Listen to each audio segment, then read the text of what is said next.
and excited and bold elected officials across this country that have signed on to be founding members of Our Black Party. And there are too many of them for us to name, but we want to make sure that we say thank you to them, because what we set out to do, I guess what was about 4 months ago, back in June, this summer, when we established Our Black Party, we set out to do something that we knew was going to be it's not a risk for us because we want to do it and we're passionate about it, but it's something that we knew that a lot of people are going to be like, what are y'all doing? To have a group of people, as you say, who step out the window with you and are willing to put their names and their reputation on the line to be able to do something that they know is going to move our community forward. We pay so much respect to each and every one of those who are in community with us for this particular purpose. So while we were established back in June, I know some of you probably were already attached or, tapped in with Our Black Party on Instagram, watching us talk about and tell the story and narrative about the organization and what we hope to do. But there are so many of you that have joined us over the past few days. And so you probably are unfamiliar with what we're doing because you heard about us through a wonderful person who has stepped up and taken a considerable amount of risk to step out and support Our Black Party while it's in its infancy. And that is Mr. Sean Combs. And we want to say thank you to him for supporting our work and for supporting our leadership in this very critical moment. Yeah, shout out to Diddy. It's a lot of people who we felt as if we've been talking to, we have been working with on the ground, speaking to a wide variety of different folks. And one of the things that we love about Mr. Combs, one of the things we love about Diddy, one of the things we love about Puffy, has about 15 aliases, is the fact that he's been down with us from early on. We initially started talking about it. He tapped in, and so we appreciate that. But we want to talk for the purpose of this live about Our Black Party. So a lot of folks ask us, what is the mission of Our Black Party? And it's quite simple. We have a tagline in which we always discuss. Before you were a Democrat, before you were a Republican, before you were independent, you were black. And there's nothing wrong with black folk owning our politics. There's nothing wrong with black folks centering the needs of our people. We're a political organization that is focused on essentially doing just that, ensuring that black folk own their politics and our needs are met. So one of the things that I like to say often, because I'm an elected official currently, Wes is a former elected official, and we both have very different experiences. And those of us who are on the steering committee and in our founding members group have a very different experience being in elected politics. But one of the things that we know is very important is that we have to make sure that in our roles, elected roles in leadership, that we lead with the needs of our communities first. And a lot of times that's difficult for Black elected officials for a variety of reasons, and not just Black elected officials, but those elected officials that actually care about the issues that are important to Black communities. Right. And unfortunately, you might find times where people are more willing to step out on in support of other endeavors and other coalitions before they're willing to step out for ours because we don't have the mandate or we don't have the money. Right. And we want to make sure that we're building an organization that is able to support bold leadership and know that they are powered by so many people across the country who are willing to stand up and support their work, but to also support their work with their dollars to help keep them in office so that we know that their primary interest, when you talk about special interest groups, is Black people. And we want to make sure that we're on that list as well.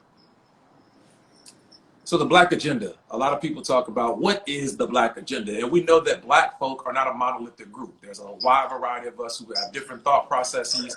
There's a lot of us who have different experiences, and we see things in a wide variety of different ways. That's okay. We don't all have to think about everything the exact same way all the time, because if we all did, we wouldn't be able to move forward collectively as a people. What we've been able to do is adopt a very bold initiative. Wait a minute. Back to the future. We adopted the Black agenda that was developed by Black to the Future's Action Fund. Shout out to Alicia Garza. It's called Black Agenda 2020. And it wasn't just a document that was created kind of in a silo. It wasn't one smart person that sat in a room and said, these are the things that I think Black people need. They did this work based off of the Black census that was completed, I believe it was about 2 years ago, where they did the first census of Black people in this country since Reconstruction. And they surveyed over 30,000 Black people to determine what are the things that are important to you, what things or policies are needed to make our lives better collectively, and also for the different segments within our population, within our communities, because we know that the Black experience is just not one singular experience. And so we've adopted that agenda as the foundation of our work, but we know that that is not the totality of what it means to improve the quality of life for Black people.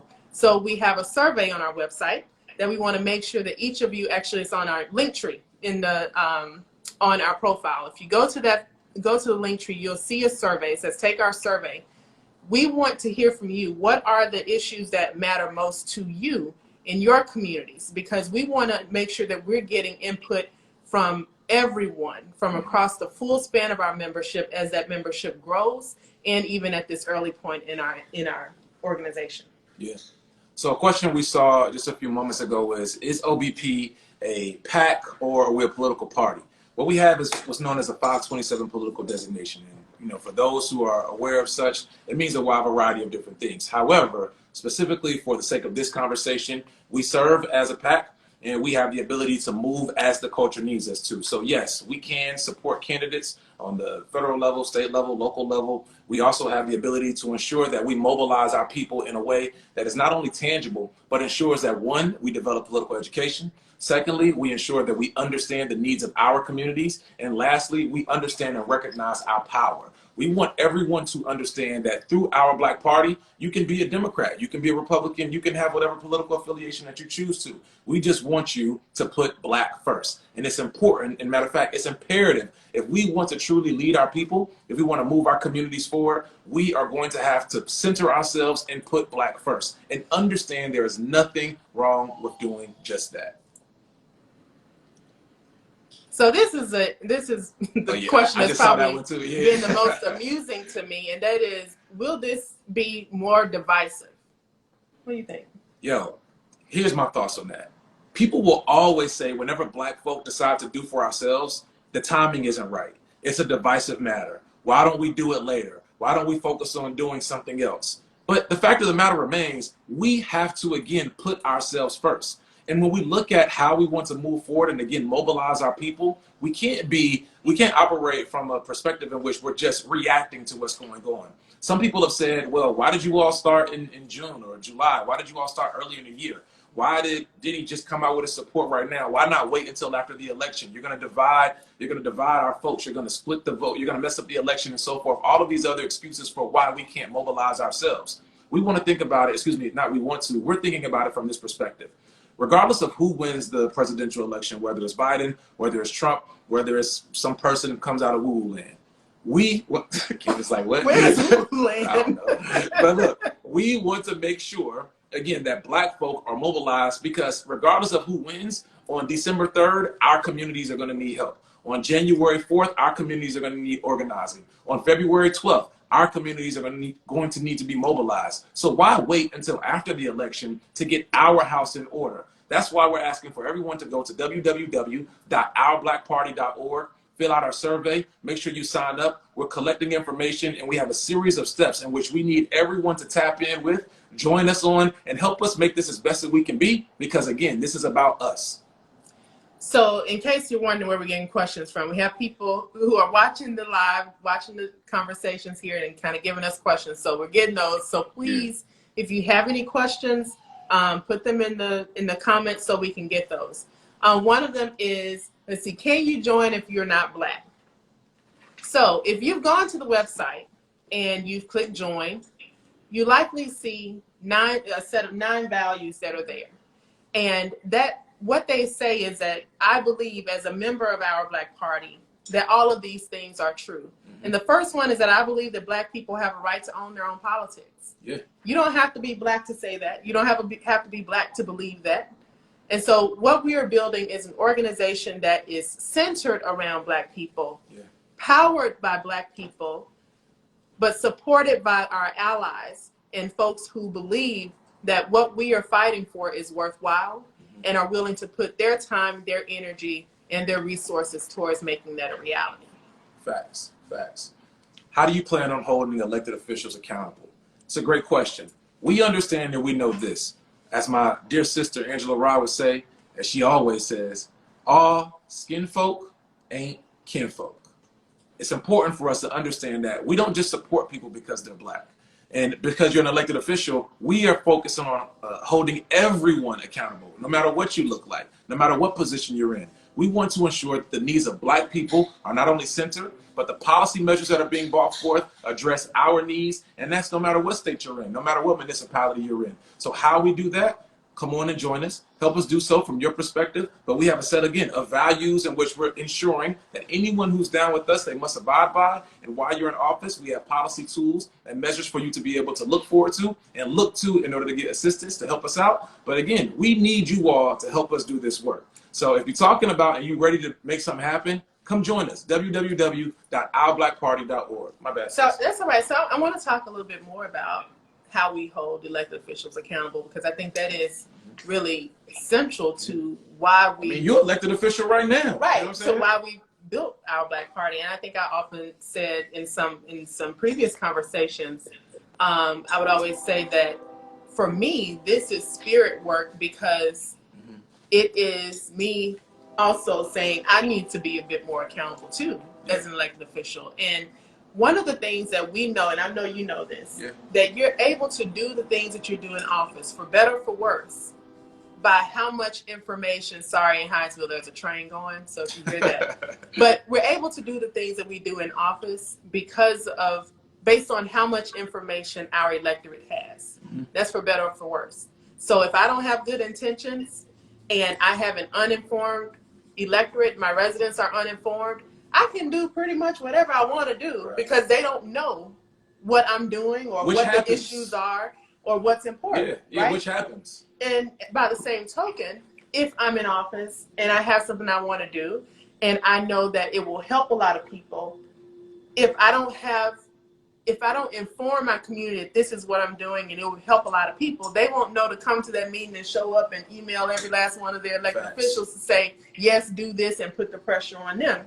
And so what we are doing is we want to first arm voters with information. It's like when we use the Black agenda as a baseline and we say these are all of the policies and kind of priority areas that are important for Black people across this country, regardless of where they live, we're able to create kind of a standard where we say, all right, so, hey, elected official in Wichita, where do you sit on these, or Wool Land, where do you sit on these various areas of the Black agenda?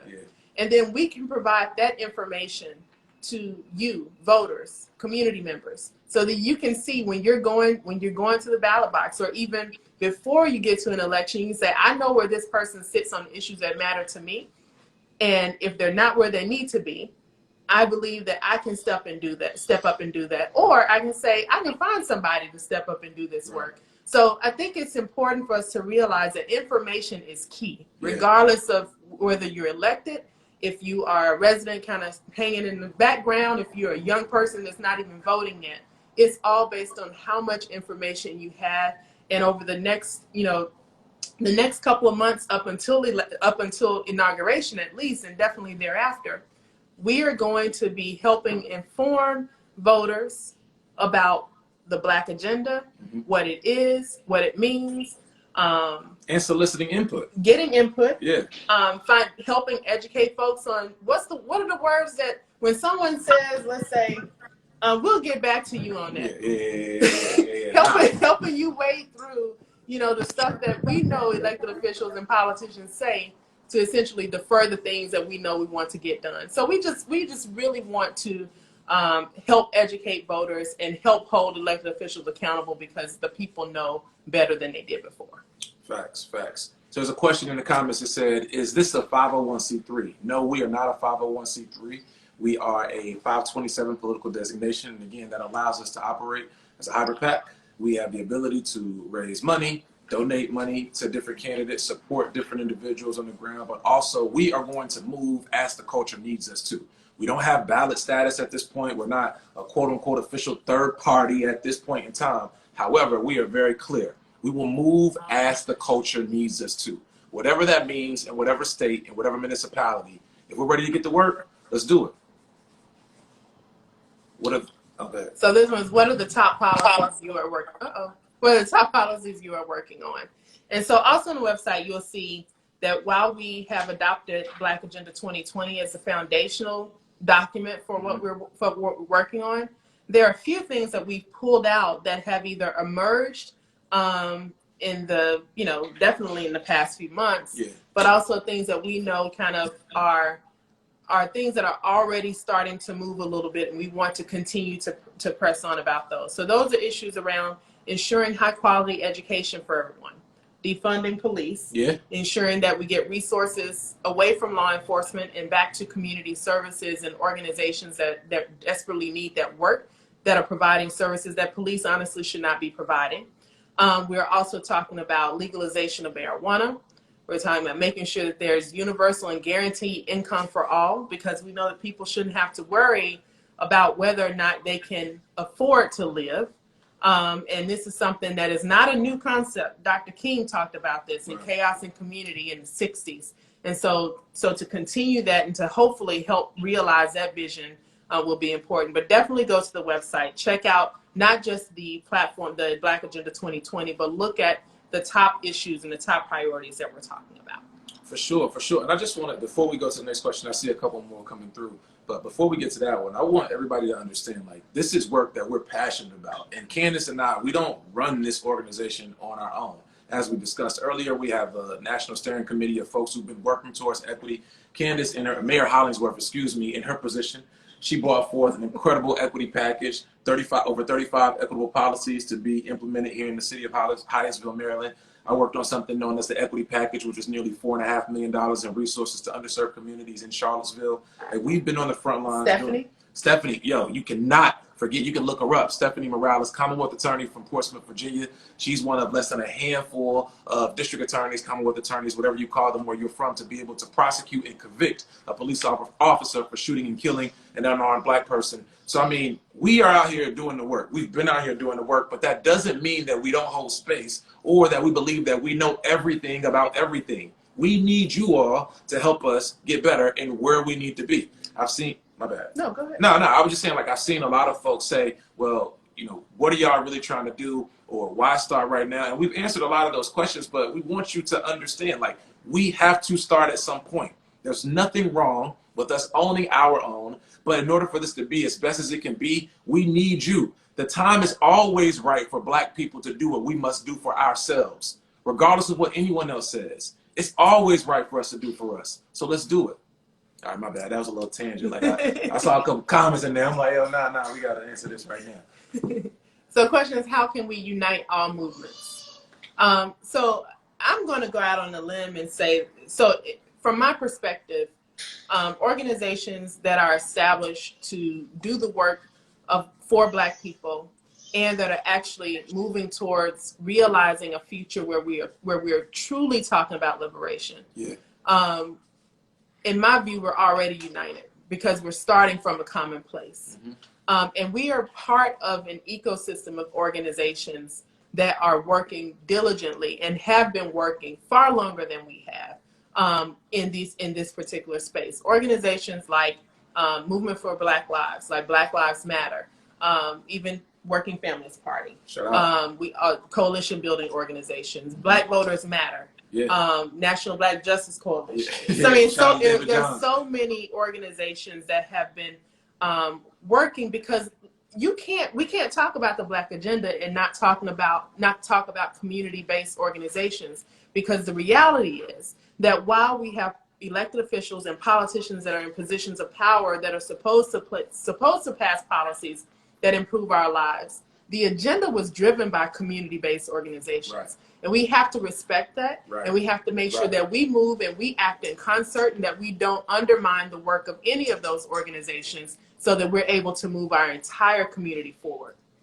For sure. Shout out to my young king, Sean from DC. Shout out to Ty House of Power. I saw y'all on here tapping in. And they remind me, like, for real, the whole thought and notion that there only can be one organization that does X, Y, and Z is really something that's rooted in white supremacy. That's white supremacy ideology, that there can only be one group of Black folk or one leader or only one set of folks who do all of the work. We believe in, as Mayor Hollingsworth alluded to, coalition building. We're here to work with any and everybody as long as we can agree to the set of values that ensure that Black folk are centered and we're moving our people collectively forward in a way that we know will be beneficial to our people. So join us, www.ourblackparty.org. Tap in, sign up, take the survey, as well as answer the questions on the survey, tell a friend to tell a friend so we can build this movement together. All right, next question. Uh-oh. Is this restricted to just Americans? Oh, good question. Is this restricted to just Americans? So I think one of the things that we have to talk about is there is a Black experience. There is a unique Black American experience. Those of us who are descendants of slaves and slavery in America. Yeah. But then there is the Black experience in America. For those of us, regardless of where we have come from or our countries of origin, when we share this complexion that white America sees, that experience oftentimes, ends up being, we have that commonality there. Yeah. So in my view, I think this organization is about improving the quality of life for Black people in America.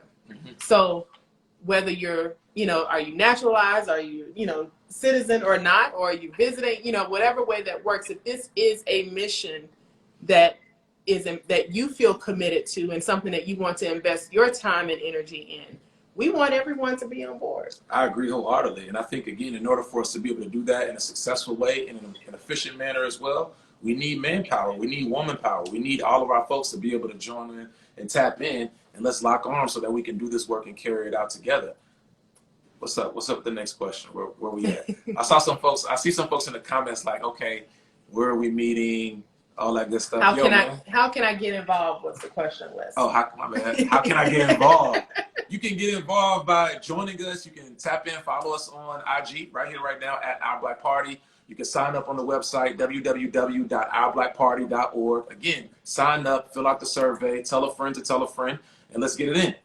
Next question, is this similar to the original purpose of the NAACP, the National Advancement for the Association of Colored People?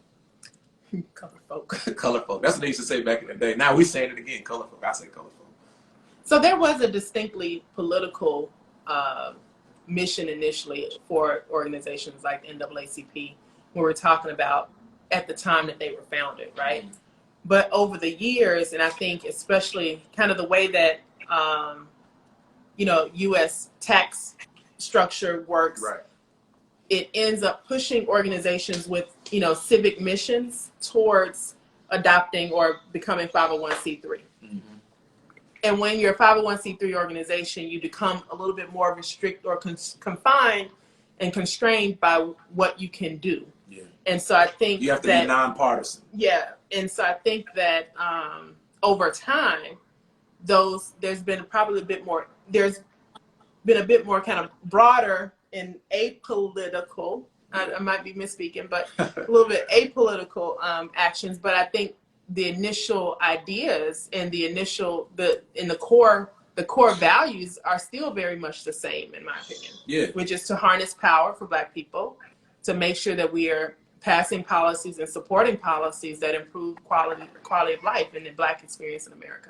And I would also add that there's room for all of us in this movement work, in this space. We are specific in terms of our mission, in terms of thinking about it from a perspective that we want to endorse candidates. We want to run down their record. We want to make sure that they're centering the needs of Black folk and telling our members or whomever that may be to make sure that you vote and support X, Y, Z person because they value us based off of not only how they answered our questionnaire and the documents that we send out to them in terms of them getting our support, but we see with their track record what they're about. The NAACP, from their 501c3 arm, can't do that per se because they are a C3 and they have to be, again, nonpartisan to a certain extent. So we're different in that regard, but that doesn't mean that there's any issues. That doesn't mean that we don't got love for them. Shout out to my sis, Tiffany Lofton. She was just on our town hall, our Black Party town hall that aired on Revolt. You can check it out on YouTube right now. Shout out to Mr. Johnson, the national CEO of NAACP. But we also have to realize, though, that that is part of the legacy that we're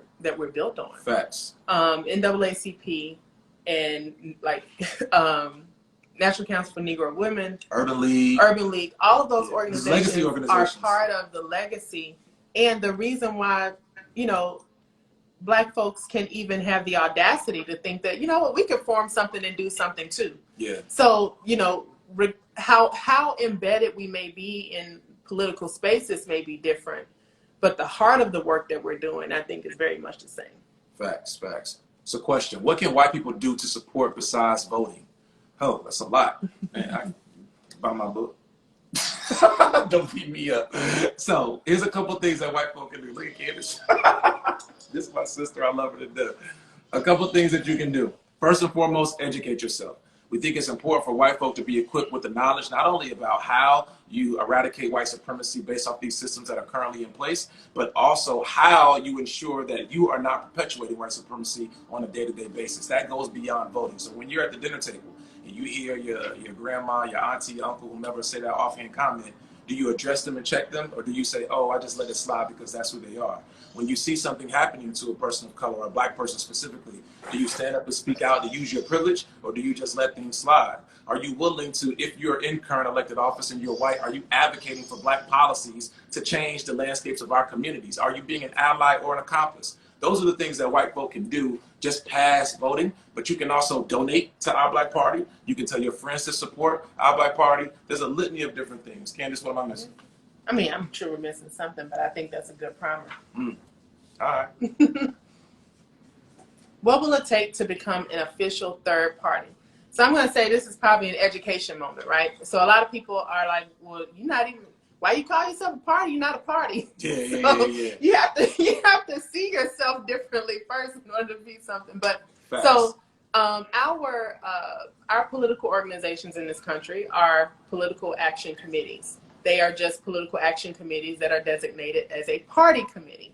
But in order to actually be considered a party, the FEC has to, or rather the arbitrating organization has to approve or evaluate the information that they have about your organization and say, yes, they've met the conditions to become a party and be on a ballot. Mm-hmm. Those conditions mean that you have, one of those conditions is that you show and demonstrate a considerable amount of activity in a wide variety of areas, and that you have at least, I think it's 2 races, where you have selected and run a candidate. Not necessarily that candidate was successful, but that you run a candidate with a state party committee. Mm-hmm. And state party committees have different, criteria than even federal party committees. Right. So we are starting as a political action committee, a hybrid political action committee. A hybrid committee means that there is one account where you're able to make contributions to candidates directly. So if a candidate in Memphis, Tennessee, which is my hometown, decided they wanted to run for office. Maine. Let's get it, Maine. I'm from that Orange Mound, Maine. West. My bad. And they filled out the endorsement questionnaire, and they met the threshold to receive endorsement from Our Black Party, and we wanted to be able to provide a monetary contribution consistent with their rules. We could do that.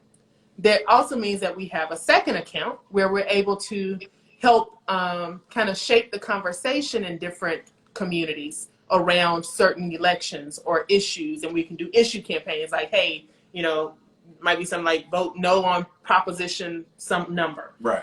So we're able to do both of those things while we're also starting to put in a considerable amount of work to build our networks across the country so that we can show that we have activity in different places and see what spaces make the most sense for us to try to start to run candidates.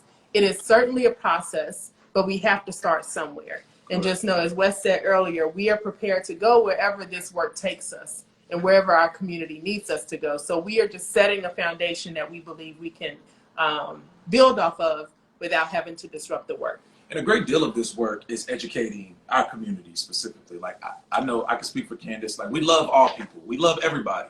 but we do have a special affinity for Black folk first. And again, there's nothing wrong with us centering our people. So by centering our people, there's a level of political education that has to take place. So even when people ask questions similar to the one that was just asked, and Candace breaks it down, the difference between what's needed in order to actually get on the ballot and become a third party, that's a lot of information that a lot of people just don't know. So I hope you all will also understand that in order to do such a thing, it requires time. It requires people power. It requires support. And that's why we need you all to come on board. Whether it's the issue, whether that's getting on the ballot, whether that's making sure, again, that we're educated, we need everyone on board that we can. So come on, tap in, support www.ourBlackParty.org. What is OBP's stance on reparations? I see y'all asking that question about 100 times. Don't think we ducking. We don't duck no wreck around here, all right? Let's make sure we put that clear. We don't duck no wreck. What Not is as scared happening? of answering any questions. I just want to make sure that people know that, like, we don't duck no wreck. But this party ain't made up or consisted of some scary folk. Like we scared to answer questions or anything like that. So we So have a answer stance the on question. OBP. Yeah, we are in support of reparations. We believe wholeheartedly rather, that Black folk deserve a great deal within our community. We know that we're owed a wide variety of different things. How we get to that point, we're willing and open to working with different folks to develop the pathway to get there. And I think we want to be clear about when we say we support reparations, what that means. Yeah. Because I'm pretty sure a lot of folks have seen the headlines where different articles will say, oh, so-and-so, city passed a bill for reparations. And what they're essentially doing is just reinvesting money in the communities that need it, and those communities that need it are Black. That's not reparations, okay? Correct. So we want to make sure that we are talking about the same thing. And when we're talking about reparations, we're talking about intentional and deliberate support for Black people as a repayment of the harm that was done during slavery. Correct.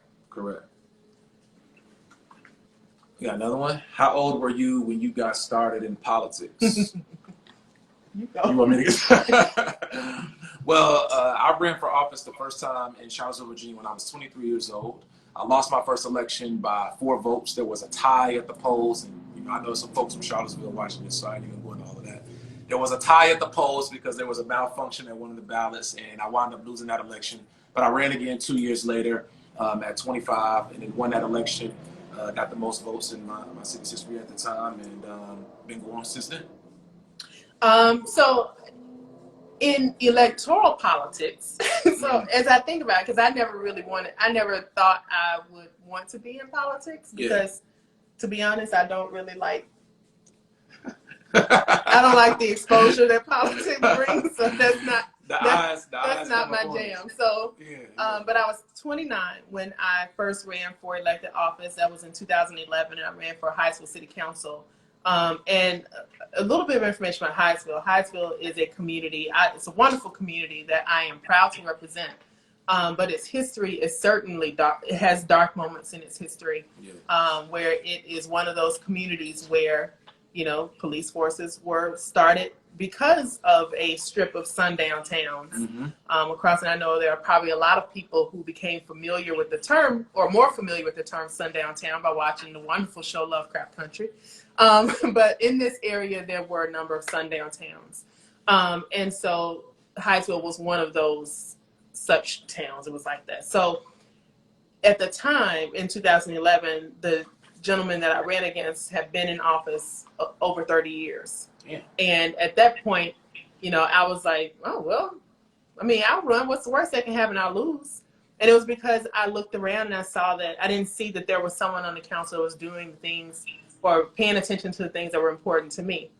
But politics is not just about what you do in an elected capacity, like elected official capacity. Politics is also basically how you use your influence to shift the dynamics in a space to your benefit or your community's benefit or whomever you consider yourself to speak on behalf.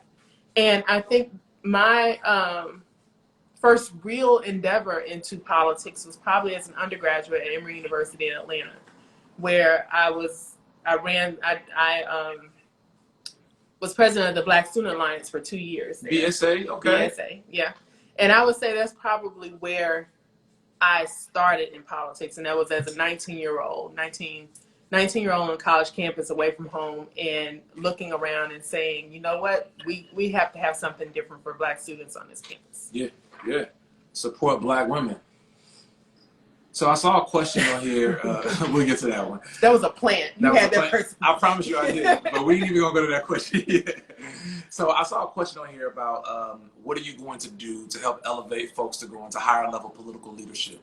So one of the things that's on our platform that we've been discussing a great deal is political education, as we've talked about throughout this live, and one of the mainstays and monikers for our organization. What we're looking to do is, again, develop a series of trainings, and those are different tracks, different lanes. We know that there are folks who need training who are looking to get into political office, so they're trying to figure out, well, how do I run for office? And we also understand that running for office is different in different states and different municipalities. So we want to tap in with different states and organizations who are on the ground to help us do that work. We know that there is political training that's needed for individuals who are already in office or already understand the game to take it to the next level. How do you begin to write equitable policies and practices? Something that we've been able to do as well as members of our National Steering Committee. So there's a level of training that we're putting together for that. And then for the individual who doesn't know much of anything about politics, they go to work every day, they want to do something, they're not quite sure what to do, they want to tap in, but I don't really know if this is for me. How do I get started? There's a level of training that we're looking to put together for that as well. So there's different tiers that we're working with, as well as individuals who are organizers, activists on the ground. We want y'all to tap in, help us turn this activism and organizing into policy change. But we can't do this without you all. So we're working on it in a wide variety of different capacities. But sign up, tap in, www.ourblackparty.org. How important is it to get what? I didn't see that one. How important? Get out and vote. Oh, I'm like, what? The second vote? How important is it to get out and vote? Yo, I'm gonna tell you this. I'm gonna tell a really quick story. Can I take 2 minutes? Yo, like I said a second ago. So I ran for office the first time in 2013. I was 23 years old. I lost that election by 4 votes. But let me tell you what happened in the midst of that. While I was out campaigning, getting folks trying to get in the run for office, we didn't have any Black elected leadership on the Charlottesville City Council at the time. And I, did a few things within the community. I'm not originally from Charlottesville. All my family's from South Carolina. I grew up in Atlanta. I moved to Charlottesville shortly after graduating college. Was doing a lot of community work and whatnot, and meeting people, and folks were saying, yo, I know you're going to win. All right, man, I know you're going to win. We need Black leadership, because one of my boxers, I ran a boxing club, and one of my boxers said to me, hey, yo, Coach West, why isn't there anybody who looks like us up there? And that's really what sparked me to run for office the first time. So we're running the campaign. The day of the election, we're taking people to the polls and whatnot. And I remember people saying things like, yo, it's hot.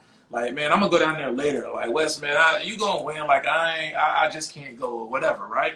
And then I wound up losing the election by 4 votes. 4 votes. And then there were literally, I kept a count, 182 people who came up to me in the coming months, after that, who apologized for not going and voting. So that meant we had another 2 years without Black leadership on our city council. It doesn't mean that I would have been able to do something miraculous or change the landscape of my community in those 2 years, but we were 2 years void of not only representation, but leadership in that regard, because some folks didn't go out and vote. Yeah, it's important to vote in the presidential election. It's important to be tapped into that, but your state and your local elections matter. And if we don't have representation of people who are advocates and willing to fight for us, how can we complain? If we're not willing to go out and exercise our right to vote, how can we complain about what's going on in our communities? You miss an opportunity by not being in the game. You're definitely going to miss 100% of the shots that you don't take.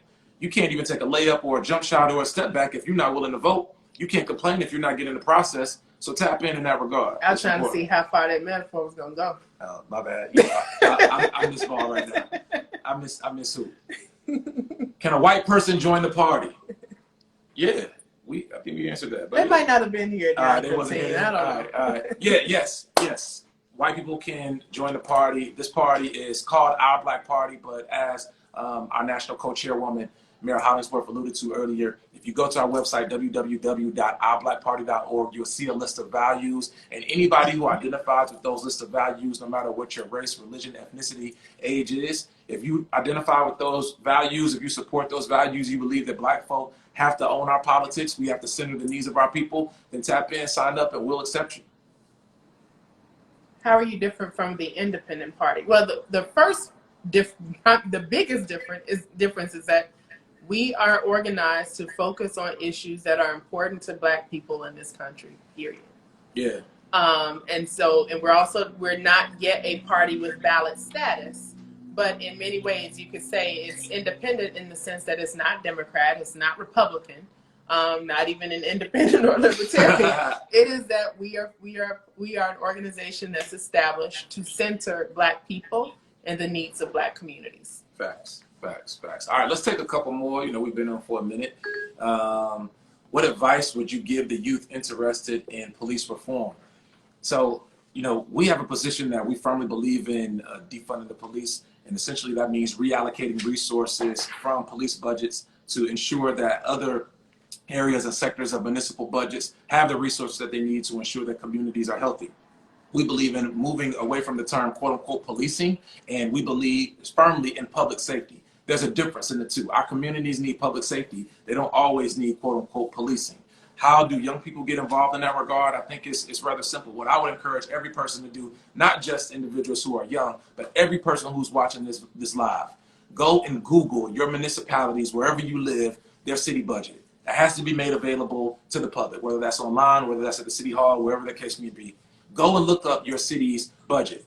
Go and look up the percentage of resources that are being allocated to your city police's budget, the public safety budget. And then look at and compare that to the amount of resources that are being allocated to the school budget, the resources being allocated to the social services budget, the resources that are being allocated to some of these other services that help improve our community. That's where we start, and then we begin developing plans to ensure that things are more balanced and equitable. Can a felon join the party? Can a felon join the party? Yeah, why not? Right. Yeah, this is our Black party. Yes, absolutely. Yeah.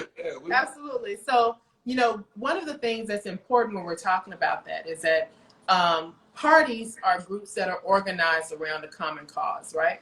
And you know, it's really unfortunate that we are at a place in a moment where the franchise has been so we've just limited democracy in so many ways. And one of those important ways is that we have restricted the ability to vote by people's previous felony convictions or their carceral status. And that's part of actually the Black agenda.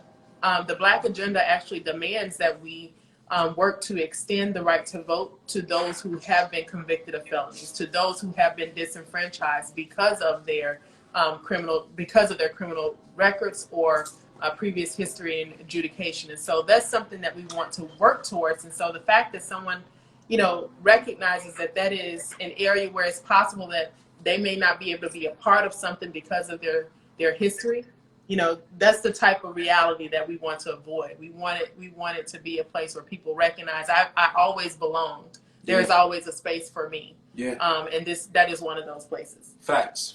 We want to make sure that everybody feels represented in that regard. We'll take two more. Cool? Yeah. One, how do I donate? You can donate on our website, www.ourblackparty.org. There's a donate tab on there. Please be sure to support, tap in. Yep. We can't do this work without resources. And if you want to mail a contribution, you can mail a contribution to 5128 Baltimore Avenue, Hyattsville, Maryland, 20781. One more. Let's see. What we Last one. Oh, reintroduce ourselves. That was more guidance to us. Yeah, more guys. So, yes, this is being recorded. I see that right there. Yes, so for the past, 47 minutes, you guys have been watching and listening. Those of you who tapped in from the beginning and those who joined midway, you've been watching us talk about Our Black Party. We're answering a few questions about the organization that we've started and that we started along with our steering committee and groundswell of support from other young and bold elected officials across the country. And we are thankful to have the platform and the passion of Mr. Sean Combs to help us propel our mission forward and to introduce Our Black Party to a wider audience. Yeah. So that's why you'll see a screen is black. This is about the work and about the mission and getting more people to see what we're talking about and listen to what our plans are, and at least to give you some introduction to who we are. So I am Candace Hollingsworth, mayor of the city of Hyattsville, but I'm also and proud to be national co-chair for Our Black Party. And you're a proud Black woman.